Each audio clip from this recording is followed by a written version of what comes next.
Greetings, I'm Steve Van Coor, and this is the Florida Public Powercast. It's a production of the Florida Municipal Electric Association, and this episode is brought to you by Denella Grid and Storm Services. Hey folks, thank you for sponsoring and for making this podcast possible. Each episode, we sit down with leaders and experts from Florida's public power communities to explore the issues, innovations, and people shaping our energy future. Today, we're talking to Stephanie Madden. Stephanie is a city commissioner in Lakeland, and she serves as the commission liaison to Lakeland Electric.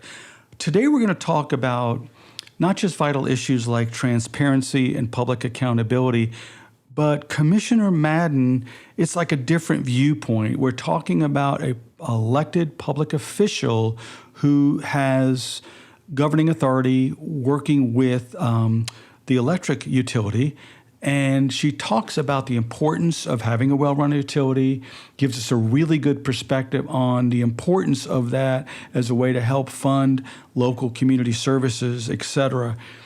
But perhaps more important than any of that, Stephanie she's got, you're gonna love this, an electric personality. She's got a great personality. She's super knowledgeable, super enthusiastic. I mean, electric utilities go back several generations in her family. And so, I got to tell you, if you're having a down day and you want somebody to pick you up, especially on a subject that's near and dear to your heart, the interview with Stephanie Madden will do the trick. Thanks for listening.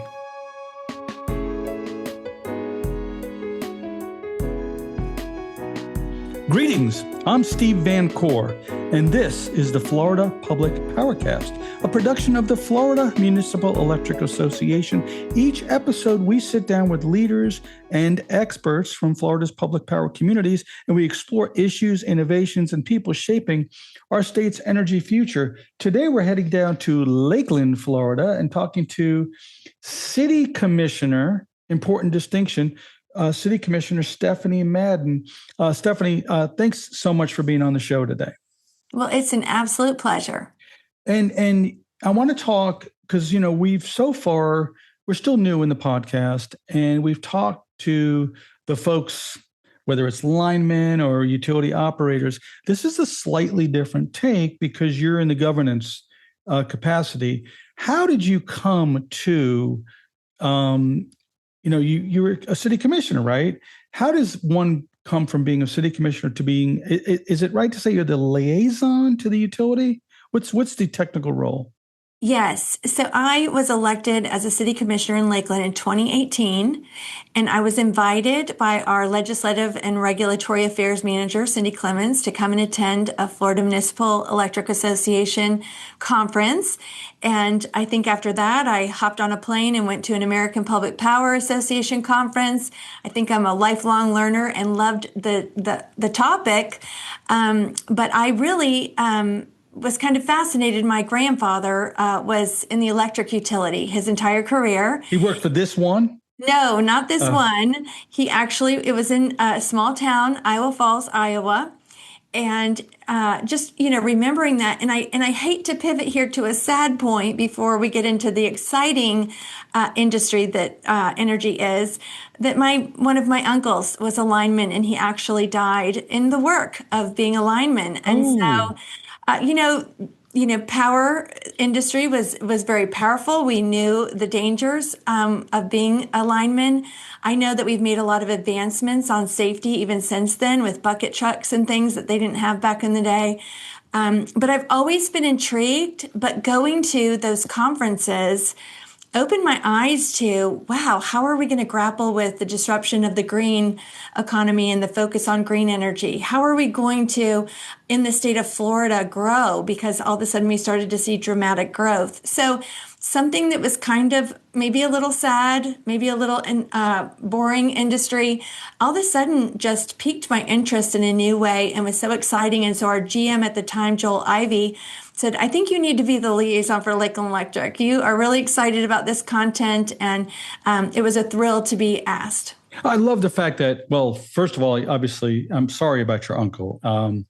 And, when you go to these conferences, I'm sure a lot of what you talk about, we talked about for the lineman competition, et cetera. Lineman competition is not just about performance. It's really about safety. It's about learning the safety and the protocols and getting lines restored while there's still 30-mile-an-hour winds and it's still pouring rain can be a very, very dangerous endeavor. So if I'm on the other side of the equation, I so want you in the room because you're going to understand that at a deeper level than anybody else would. And so you sit on the board for the Lakeland Municipal Authority. Is that Municipal Electric Authority? Is that right? Yes, so Lakeland Electric, it's our entire commission and our mayor. And then we have appointed representation from large commercial customers and also out into our extraterritorial. So we have about 124,000 in the city So the limits. entire commission and the mayor also serve on that board. Yes, so we're all on the utility committee. That is our, governance structure. And then there are seats open so that we have representation for all of our extraterritorial. So we have about 124,000 people in Lakeland proper, but then our service territory is about 313,000 people. So it goes into the county, into Polk City, some other areas. So we make sure that we have representation of those places as well, not just the city commission. That makes a lot of sense. So tell me, how does that role work? I mean, when you're on, you're running a utility, you get up every day, you're looking at numbers, you're talking to staff, what role does a commissioner play, and what's the proper role in your estimation? Because, one of the things, Stephanie, we see happening in local government is people aren't coming up through the normal channels where they used to serve on the Planning and Zoning Commission for the local chamber. They're coming from the keyboard a lot of times and running for office. And so a lot of folks don't know what their roles and responsibilities are. Tell me a little bit about what the roles and responsibilities are as a commissioner serving in this oversight capacity. Well, I think it has a lot to do with your leadership at the utility. I know for when I came on with under Joel Ivey's leadership, he was actively engaged. He did wonderful onboarding with each of the new commissioners and utility members. We have a wonderful legislative and regulatory affairs manager, Cindy Clemens, who I mentioned earlier, and it's her job. She will do one-on-ones with the utility committee members to onboard, but also when we're having to grapple with big things like rate cases or with fuel costs and to understand the fuel market. I mean, that's quite heavy lifting when you're coming in as a new commissioner or certainly as a volunteer coming in to serve on the utility committee. And so that, it's kind of funny that, this is the power industry, but knowledge is definitely power. And I can't restate enough how impactful being able to go to Florida Municipal Electric Association. It's never that far of a drive to be able to go to those conferences. There's also online courses. I know I had a utility committee member from the public say, you can sign up for APPA's Electricity 101, and they have all kinds of online courses.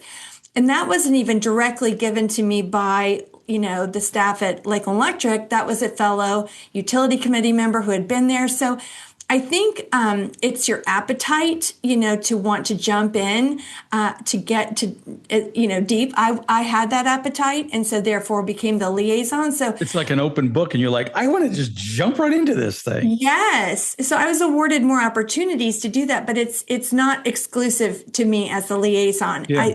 If you're on the UC and you want to go to one of the conferences, it is just a request away for making that happen, because they know how important it is to make these decisions with big price tags of huge consequence on affordability and reliability of our public power. And there's that expression in accounting, in the short term, everything's a fixed expense, right? And then the long term, and when you're talking about fuel mix, you're trying to read into the deep future, right? So you obviously, solar makes you a little bit more dependent, but that's an upfront cost, which might mean higher rates, and people may not like that. And so you're trying to balance all those. I remember in the early 2000s, the city of Tallahassee was largely power generated by natural gas.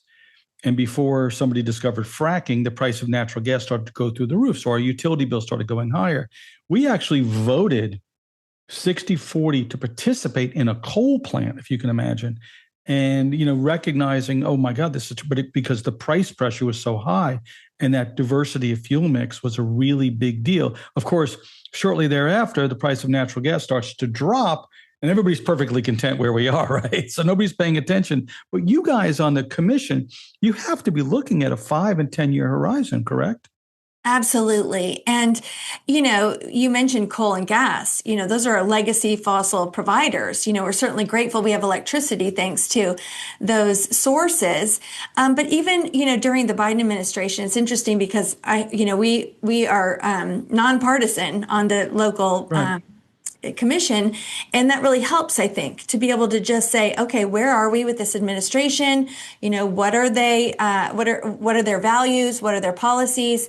And so when we were approaching things like, a greener source of energy, it really was exciting because we have natural gas turbines, combined cycle, and we started to think, well, hydrogen, there is an emerging, market for potentially having hydrogen injected into these gas turbines. Let's choose a gas turbine that could be injected with hydrogen, rather than one that could not. Now, certainly, we don't have a great supply chain for hydrogen. That's not available or, affordable right now. But just kind of having that foresight when you are going to national conferences, when you're paying attention to the energy market globally, you're able to kind of say, how can I hedge my investment by Exactly. How thinking can I about the balance it clean, out? Yeah. yes, the clean future, but also with things that are going to be reliable and affordable today. It's funny because I've been joking that 6 months ago, you probably couldn't, most Americans had no idea what the Strait of Hormuz was, right? We now get it. And then at one point, the president said, well, it doesn't really matter to us because we don't get our oil from the Strait, except, as you just noted, we buy from a global market. If the price of Brent crude goes up, irrespective of where you're deriving, there's other crude indicators go up. Irrespective of where you're buying from, you're still paying a higher price because of the global marketing. And what's cool to me is in your position, you have to know a little bit about that, right? You can't just put your head in the sand and say, I only care about today and keeping the prices low, because today's low price may be tomorrow's high price. Absolutely. And we have utility committee meetings every other month. And we look at our fuel costs actually because they're a pass through every quarter. And so after the cold weather, just something like cold weather, not to mention a war with Iran, our fuel will go up. And so we have to inch those prices higher. No one likes that. But we make that promise that at the end of the quarter, if we have the ability, we will lower it again. And we just were able to just at our last meeting, lower it again $5 after having to make that increase initially because of the cold weather and, the Strait of Hormuz.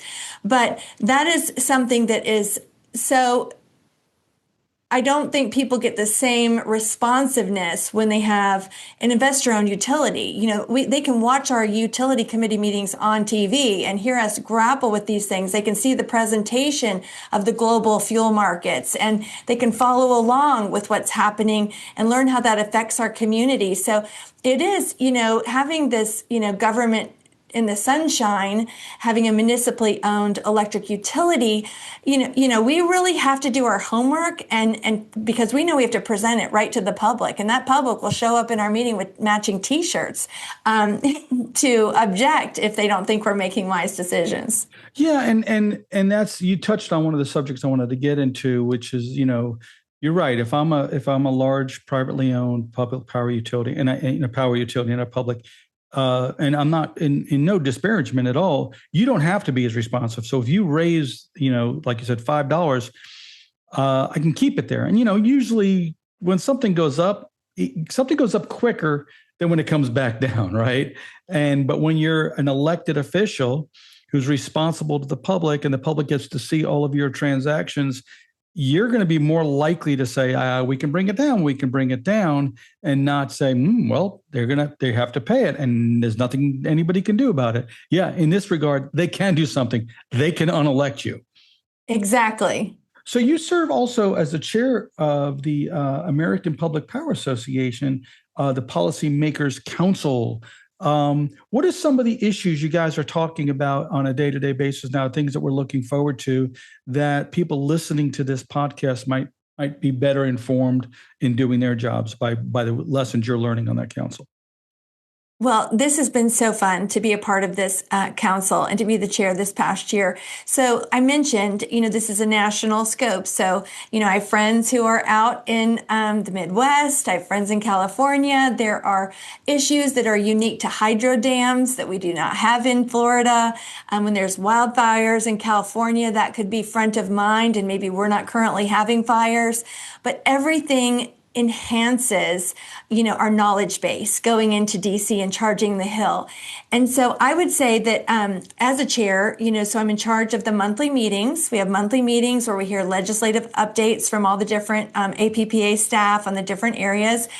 And then we kind of coalesce around some things that are actually happening on the Hill that session. So, we go in February, then we go again in July as a group. And, when Trump came in, the tax package was a huge deal. When Biden was in the administration, it was, let's not decommission our coal plant prematurely, to your point, if that's providing reliable, affordable power before we can make the next step on to what we're going to use for our generation. So each administration has, kind of some uniquenesses. Certainly there's always anything that keeps us affordable and reliable are going to always be number one. But two that were big deals this past February. One, we were focusing on just the ability to make sure we have tax-exempt municipal bonds. And that was kind of easy because certainly 75% of the infrastructure across the country is built with municipal bonds, not just electric utility infrastructure. So we were able to show, from Lakeland Electric or from the other munis across the state, if we would have not been able to have a tax-exempt municipal bond to just get our 6 new rice turbines, how much more that would have cost our customers versus being able to have the ability to do that. And then as a city commissioner, I can also bring in the benefit to city infrastructure, water, wastewater, other things that we're bonding right now. Oh, so that's an interesting thing. So that perspective is sort of the tail that can wag the other policy dog in that regard, in that you're learning about these things from a global level up in DC, municipal bonds, what's the status, what's going on, and then turn around and apply that to other aspects of local government. Yes, and that's the power of, our advocacy. Certainly we have you work Michael in the word Nolan. Power a lot. I just want to note that. I know. I mean, I'm also in marketing in my other job. So, I know it's the drip campaign of saying the word over and over.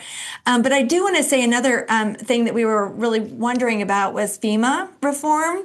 And so we're like, oh my gosh, we certainly know that there are frustrations with FEMA, but we don't want to lose it altogether, knowing that we have hurricanes and have so desperate for those reimbursements. But we were waiting on the council report that the president put a council together to kind of reimagine FEMA or to find out, what we were going to do. It was just released on May 7th. And so that's kind of, I haven't even read the full 75-page document, but I was kind of glancing through it just to make sure it had some of the things that we had put on our list. We want to make sure that pre-disaster investment is honored. We want to make sure that we have rapid reimbursement. Sometimes municipalities have waited a decade, or they've been paid back, received their reimbursement only to have it clawed back later because there was something that they didn't do correctly. Oh, no, and one of the complaints I hear is, we had a comma that should have been a semicolon, and so they sent the package back to us and said, you got to fix this before we can consider reimbursing you. Like, really? I mean, and obviously that's a bit of an exaggeration, but in their mind it wasn't. It was like a minor technical glitch on the forms, and suddenly we're in a situation where we may have to wait another year or two before we get our reimbursements. Exactly. So I feel I'm excited. Anything from that report that you've already digested that you can share with the group? Yes. Pardon me? Is there anything from that report? Oh, yes. So I would say that pre-disaster investment, when we stage our mutual aid, because the cone of the storm is headed our way and the emergency declaration is made, it could turn a different direction. Well, in the past, there'd be a discrepancy on whether or not FEMA would pay for that mutual aid that we had assembled in advance. But there's no way to exactly know if it's going to hit you head on. We do our best with that cone of certainty. So that was something we were looking for, that they would make sure that they looked at that pre-disaster investment, that they would honor that would be a good thing. So There's let me make sure I understand how this works. So you're Lakeland, storm's coming. You're right in the cone of certainty. So you dispatch your mutual aid folks. They come around on the east side, come underneath you. They're staging out. And then suddenly the storm turns north and again hits Taylor County for the 15th time in a row, and you're spared. There's costs associated with bringing down that mutual aid folks. And the question on the table is, we want to make sure we get reimbursed for that because you did act under a declaration of emergency, right? Which is am I right? That's the opening trigger to allow Yes. you to begin to do this process. And you're And saying, preparation dramatically affects how quickly you could recover. Not having the mutual aid and having it hit, can delay your recovery time 3, 5, 7 days. I mean, so, or even if it's a big hit to the state, that mutual aid could have already been contracted elsewhere and you could really be in trouble. So, yeah, it's a little bit of an arms race to make sure you get your mutual aid. And that's one of the things I love about FMEA is the cooperative nature of it. And it's easy to be cooperative with Dothan, because they're far away. But if it's Lakeland versus Jacksonville and there's a storm coming across the East Coast and it's going to split the middle, you're like, we want those folks, Exactly. And so that is really exciting as a part of this. There's a sliding scale, 65 to 85% reimbursement, which we think those numbers are good. And you slide closer to 85% actually when you do some of those pre-disaster investments. So those are like, instead of just waiting and doing nothing, you kind of, it's a sliding scale based on how well you did with your request for reimbursement. So what else was in the report that you found interesting? That was it, the sliding scale, 65 to 85%. And then just under the Stafford Act in Section 409, they have detailed a more expedited process. So they're trying to get to get your cost estimate approval within 90 days. And then your grant available after that, after approval within 30 days. I mean, that would be like Herculean and, almost miraculous compared to what we've, experienced in the past, the lengthy delays of getting reimbursement. Our last bill that we had proposed, it was when Marco Rubio was a senator, working with Rick Scott. They were really working on FEMA reimbursement, and they had kind of you're going to pay us the interest on these loans that we take out while we're waiting for this reimbursement, just to kind of set a shot clock of sorts, kind of use some leverage against even if it was FEMA. like after 6 months or after a timeline, that would make sense to say, hey, you're supposed to get this done within 90 days. And I recognize that's probably super fast, but if from day 91 paying interest, that's a pretty smart move. Oh, it's years. I mean, places it has taken years to get reimbursed. Millions of dollars. We were dealing with a situation in Fort Myers Beach when the cost of repair and their emergency costs from a storm exceeded the city's budget by 50%. And so they couldn't possibly pay it back quickly enough. And they had, what are they going to do, right? So they had to borrow money, the state lend them money short-term, and then long-term, it's quite a mess. Speeding that up would be, and I think governments tend to act in very good faith. And so it's not like you're dealing with private folks who might, hey, we can get this money. I've always wondered why it took so long. Well, let me ask you an existential question about FEMA. You may or may not know the answer to, Stephanie. It seems that things had gotten worse. And I think the Trump administration wanted to take a close look at it. Hopefully there'll be major improvements coming from that. But did FEMA grow too big? Did their scope get too wide? What was in your estimation, what was the reason for that? It became, and my feedback from both the city managers and utility folks is it just became a big, giant bureaucracy that was hard to navigate. Where did we go wrong with FEMA, and what can we do to get it back on track? I think of it kind of like the IRS. I remember, someone who was running for office one time said, I can, from my smartphone, send a micro grant to a woman who owns a goat in Africa so that she can, milk the goat and sell the goat and be an entrepreneur in 30 minutes. And yet we have the IRS, we have FEMA, we have these huge bureaucracies, departments who we wait for, years, even a decade to get reimbursement or to go through the labyrinth of paperwork. There's got to be a way to use, and now with AI and the way we can, process data and analyze it, there's just no excuse. And so I was thrilled that the president, called upon this special counsel and said, basically, we're chopping this whole department unless you can get yourself together. Because it's really what it took, I think, to really knowing that Trump came in and sort of had done similar things in other departments. We were at the Nuclear Regulatory Commission because we're looking at SMRs. They're What's so SMR? close. A small modular nuclear reactor. Okay. So with the nuclear, everyone's hoping for a nuclear renaissance because we need boatloads of power, more electrons on the grid for this AI and data center. To compete globally in that area. And so, if you have a data center who needs 300, 500, a gigawatt of power, well, no one has that many extra electrons on their grid. You kind of build your plant for your peak, and that peak is certainly more than you need every day, but it's nothing like, Well, then you have to have backup generation and all that stuff. So you have to build excess capacity into the system, but certainly not the kind of excess capacity that a significant data center would warrant. Exactly. So I think that, just knowing that we were kind of plateaued as an industry and, didn't really foresee a lot of growth, particularly like when you think about Lakeland Electric, we're already developed out to our city boundaries and we know our territory. It's a monopoly, it's already dictated where our territory begins and ends. You think, oh, maybe I'll have this, 1.8, 2% growth, and then all of a sudden you're like, wait a second, somebody could come and ask us for, the entirety of our whole, power plant, for just a data center. So I think some of those things have really caused the eyes of everyone to say, and during the Biden administration, it really wasn't as much data centers. It was more like, how do we get cleaner and how do we transition? Well, depends on when you just bonded out your coal plant or your gas plant or, on whether or not, these are 50 to 70 year life cycle assets. You can't just, quickly pivot to something greener, overnight. Right. Exactly. You can't sell all your police cars and get EVs for your police overnight. That's going to cost in typical city, hundreds of millions of dollars. You got to feather that in.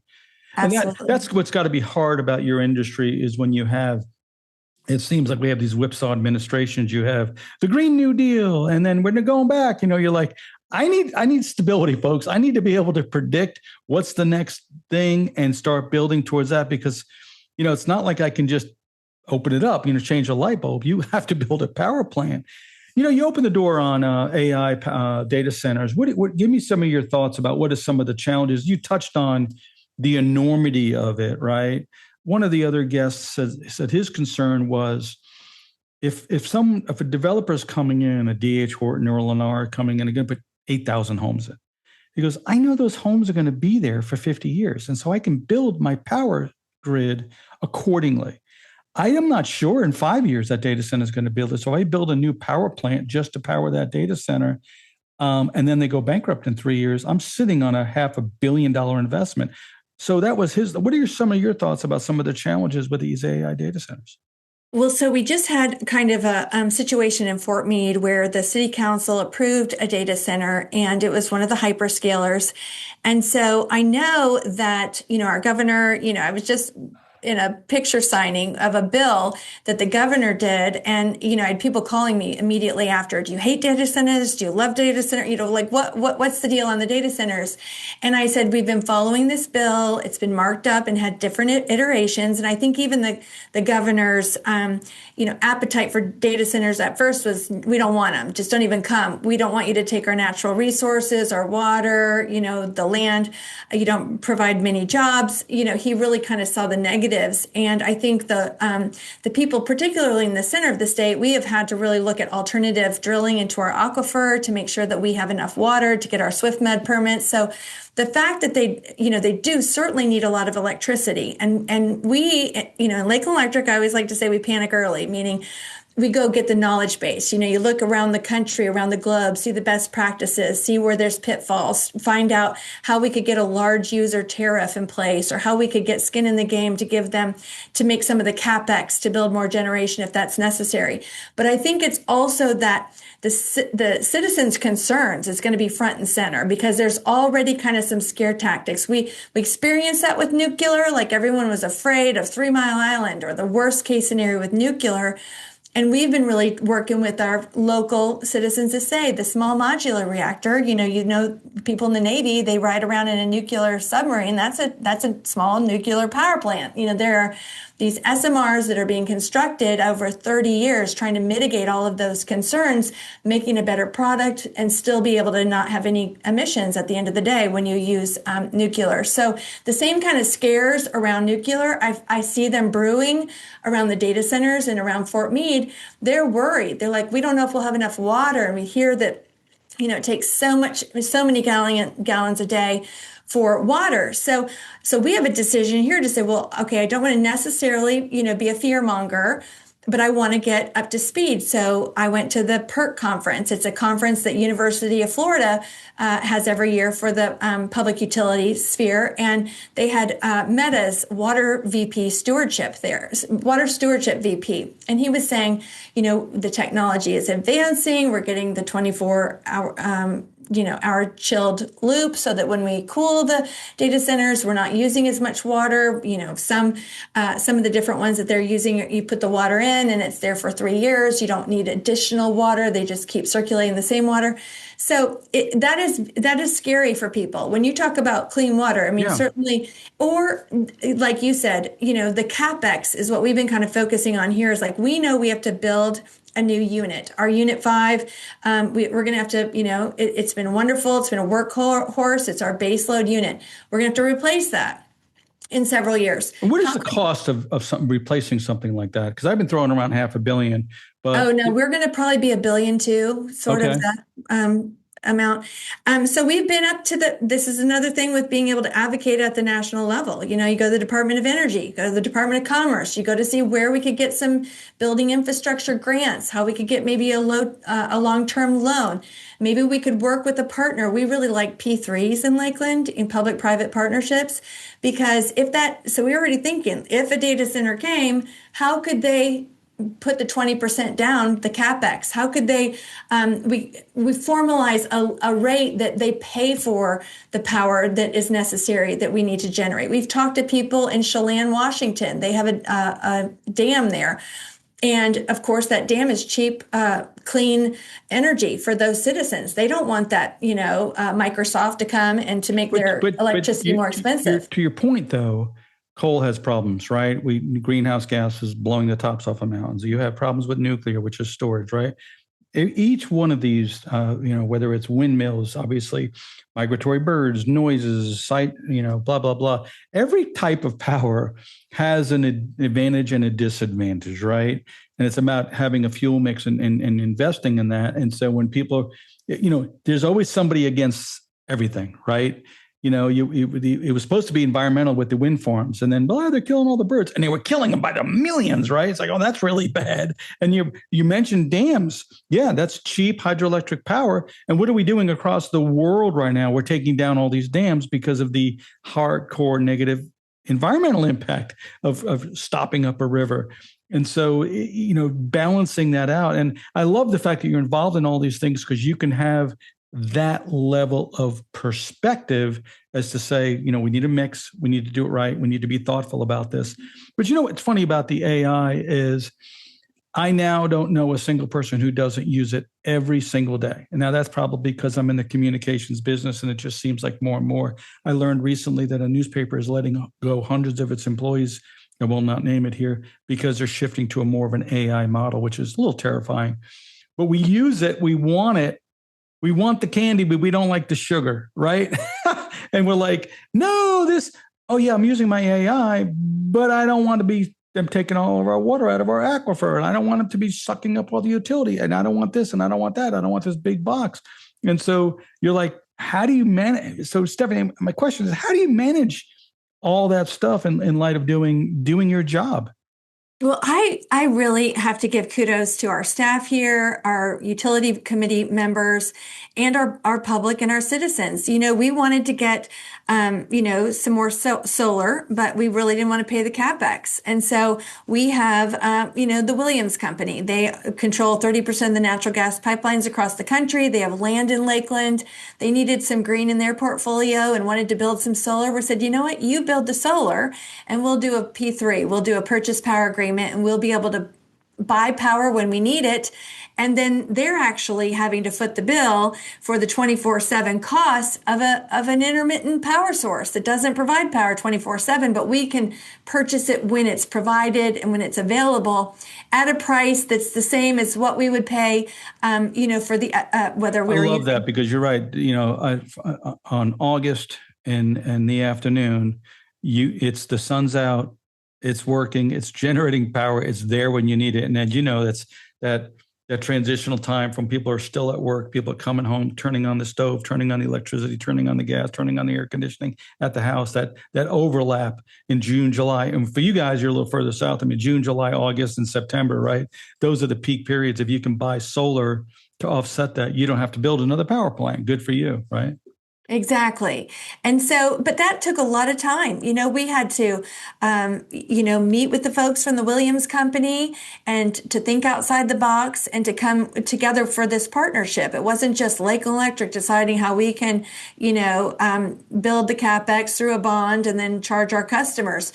So I think that that's sort of how we're thinking about both an SMR or a data center or these future focused, very expensive investments is how do we sit at the table, have in-depth discussions, and certainly, our public, will let us know how they feel and vocalize some of those concerns, but we can answer those concerns as they come. And those concerns are helpful to us. When we hear their fears, then we go to the table with saying, we have this many million, gallons a day in our permit, how much water do you need?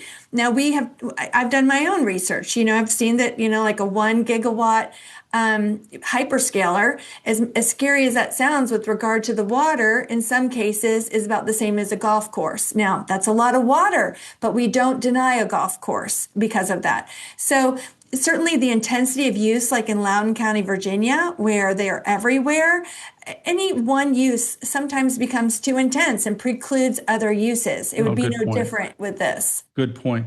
You won the APPA's Spence Vanderlyn Public Official Award. Tell me a little bit about that.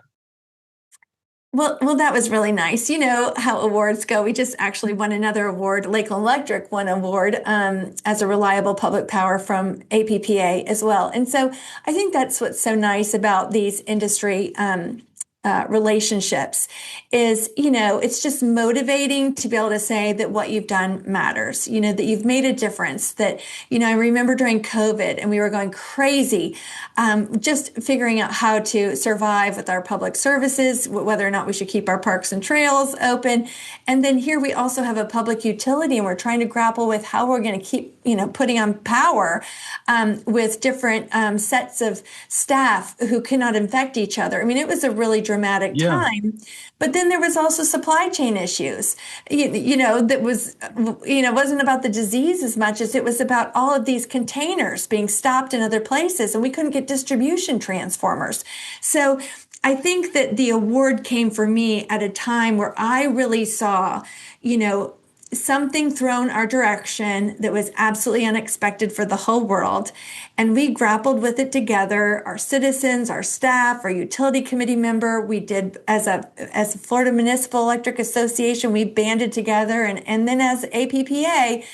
And one of the things that they say all the time at APPA is if they send their lobbyists to DC, I mean, they pass out that paperwork and they give their spiel, but it's nothing like when Stephanie Madden, who lives on Morningside Drive in Lakeland, Florida, comes to that office and has a personal testimonial of, my local publicly owned municipal electric company and how it has benefited me, or how we've So saved was our. that for that effective advocacy, both Yes, it there just and here? those personal stories are what make the difference, and I think that's what the award recognized, is that our personal stories do matter. That's awesome. That's fantastic. Congratulations, by the way. So I told you it would be about 35 to 40 minutes. We're way over time because this is so much fun. But, and the purpose of this podcast is sharing with other members. You do what you do so they can understand it better. What is some of your biggest, closing question, what are some of your biggest fears, the things that keep you up at night? I think one of my biggest fears would be that I was duped by a data center or something like that, where you really did feel like you had all of the facts, and then it came up that you didn't, or that you made an investment in something that was risky or bleeding edge. That's constantly what I'm aware of. I know that there's been dramatic change in our industry, but we've been so careful and cautious to not get too excited about the shiny object, to not be bleeding edge. That's why I like being on APPA. I can watch what California is doing. They're often ahead of the game, and you can kind of say, well, that worked great, or that did not work so well. Let's not follow suit. Yeah. So thinking that I did something or had a part in making a decision that was not a wise investment for my community with this Stephanie, is that critical. because the investments are so large and so long term that, that old fork in the road, if you take it early, it leads you to a way different place. If you take it late, is that what's driving that? Okay, we're going to do this, but Stephanie Madden probably won't be on the commission anymore. It's got to be for somebody else. So I love that long-term approach. Is that really because these are the decision to build a new power plant in and of itself? How many even the largest city managers don't deal with a multi-billion-dollar decision on an ongoing basis like that. Absolutely. And, I might be more Pollyanna about it. We are often under threat at our state legislature. Whether it's they don't think we can return our payment in lieu of taxes to our community, which, I didn't mention that, and that is a huge thing why we're such advocates for public power. It keeps our property taxes always in the lowest quartile, because we're able to give that payment at our dividend, so to speak, back to the community to build parks and buy fire trucks and hire police officers. I know, and now the legislature talks about limiting that. Taking it away. Like, guys, exactly. Our utility bills are already lower than the private market. A. B, instead of that money going to investors, and there's nothing wrong with that. We all hold stock portfolios. It's wonderful. It's fantastic. But that money goes back into, which is why, like City of Tallahassee, best parks in America, every year they're eligible because we invest that money back. And I also got to wonder, as they're contemplating property taxes, I would think the cities that have city-owned utilities are going to be better protected if an onerous property tax amendment goes through, because of that diversity of resources coming in to pay for public services. I shudder to think about some of these small communities that don't have that advantage. So you make a really excellent point there. Yeah, I think if you come to Lakeland, I often say, our millage rate, look at a neighboring community like Mulberry. Well, we can love our neighbor, Mulberry, but they have not nearly the parks and recs amenities or lakes and trails and all of the things that make Lakeland beautiful, really are in large part because we are able to augment our revenue through that pilot that comes from Lakeland Electric. And so, that is a huge, huge, huge factor. But in order to do that, we have to stay fiscally diligent and, be frugal enough to keep it affordable, but also invest enough that we're reliable. It's a real, challenge. Yeah, it's a challenging balance. Well, I love your enthusiasm about it, because clearly that's what we need to do with all the complicated moving parts. Stephanie, I am deeply appreciative for you doing the podcast with us for us today. It was fantastic. I learned so much. It was really, really excellent. I love your enthusiasm. Well, this has been so fun. Anytime. Thanks for having me on. I appreciate it. Folks, this is Steve Van Coor, and you've been listening to the Florida Public Powercast. I don't know why I have such a hard time saying that. Florida Public Powercast, brought to you by FMEA, the Florida Municipal Electric Association, your statewide voice for public power. Thank you so much for joining us. This is Steve Van Coor, and you've been listening to the Florida Public Powercast, sponsored by Danella and brought to you by the Florida Municipal Electric Association, your statewide voice for public power. Thanks for joining.